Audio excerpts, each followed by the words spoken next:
Sonic Lost World. Probably a Sonic game to split the fan base the most, but what do I think of it? Do I love it? Do I hate it? Or am I at most indifferent?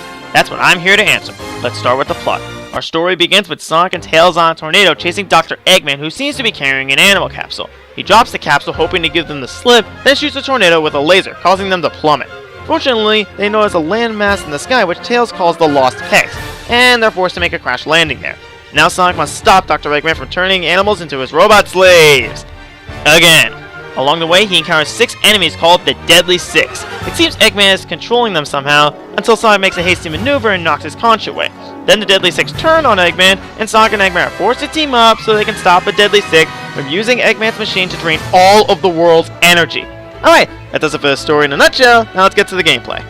Sonic Lost World plays like any other 3D Sonic. Just guide Sonic from point A to point B, with point B being an ammo capsule. However, Sonic controls a bit differently than his 3D norm. First off, you need to hold a dash button to get him going anywhere quick, and he has his spin dash which can be used on command. Lastly, his homing attack can now lock onto multiple enemies and can be charged to become more powerful. He can also kick enemies locked onto, which is needed to kill some threats. He also retains his double jump from colors, and his overall control feels pretty smooth. However, Lost World's level design is very surreal by Sonic standards. A lot of the levels in the game are tubular, which can be a bit disorienting at times. But to be completely honest, I actually do enjoy how good chunk of these levels play out. The 3D areas are very open-ended and reward exploration, and some 2D areas are the same. Exploring these areas can be interesting by making use of Sonic's new parkour system. By holding down a dash button when you come up to a wall, or jumping onto a wall, Sonic will start to climb it. He can spin dash up vertical walls and jump between horizontal walls. By taking advantage of this, you can reach alternate routes, find hidden goodies, and grab the returning red star rings, which I'll go over in a little bit. Each area in Lost World has a theme. The first area has a plains theme, the second area has a desert theme, for half of it, the third area has a coastal theme, the fourth has an icy theme, the fifth has a forest theme, the sixth has a sky theme, and the last has a volcanic theme. Also, a lot of these levels have some sort of gimmick, like constantly running in Desert Hills Act 2, skydiving in Sky Road Act 1, or becoming a snowball in Frozen Factory Act 2. To be honest, I find most of these gimmicks to be, at most, okay.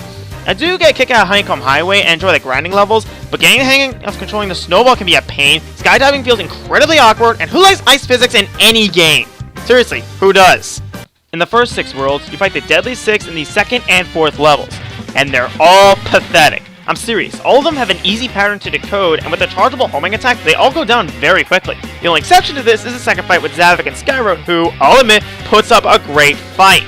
In Lava Mountain, you fight 3 of them in the first level and 3 in the third, and they are still pathetic. Seriously, the environments are more of a threat than they are.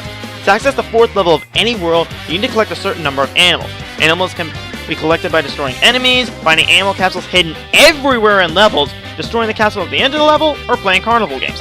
This is where the red rings come in. By collecting them, you can unlock carnivals in each world where you can score tons of animals.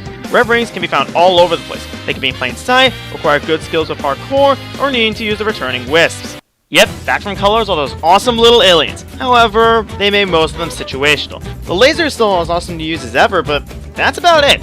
The drill is only really utilized well in 2 levels, as is the rocket. The asteroid wisp, while fun to use, is also only there for 2 levels. The eagle wisp is also underutilized, and the rhythm wisp just seems pointless. You know what's the most disappointing wisp though? The hover wisp. Seriously, they put it in for 1 level, very late in the game, and put it to such great use in that 1 level, but it isn't used for any other level. Why? Also, one more thing, you can score a bomb wisp from Amachow to use as an item in a stage like a few other items, but why can't we do that with other wisps? Though, thinking about it more, it might break some stages. Going back to the red rings real quick, only go after the ones you know you can grab. Some of them are placed rather cheaply and require do-or-die situations in order to grab them. You only need so many to get the carnivals to get more than enough animals to reach all of the levels.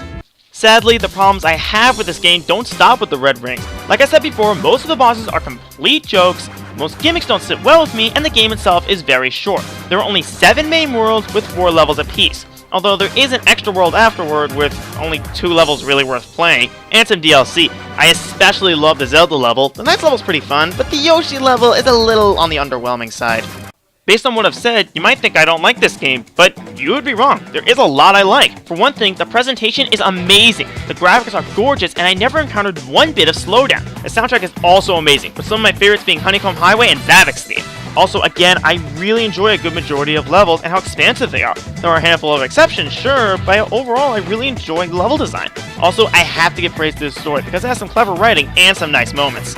Final verdict, I had a good time with this game. To be honest, I was cautious about this game because of its mixed reception, but I did enjoy it and I'm glad I played it. I'll give Sonic Lost World a B rank. It's a good game, but I've seen better Sonic games. With that said, I'm Aero Dragon. Until next time.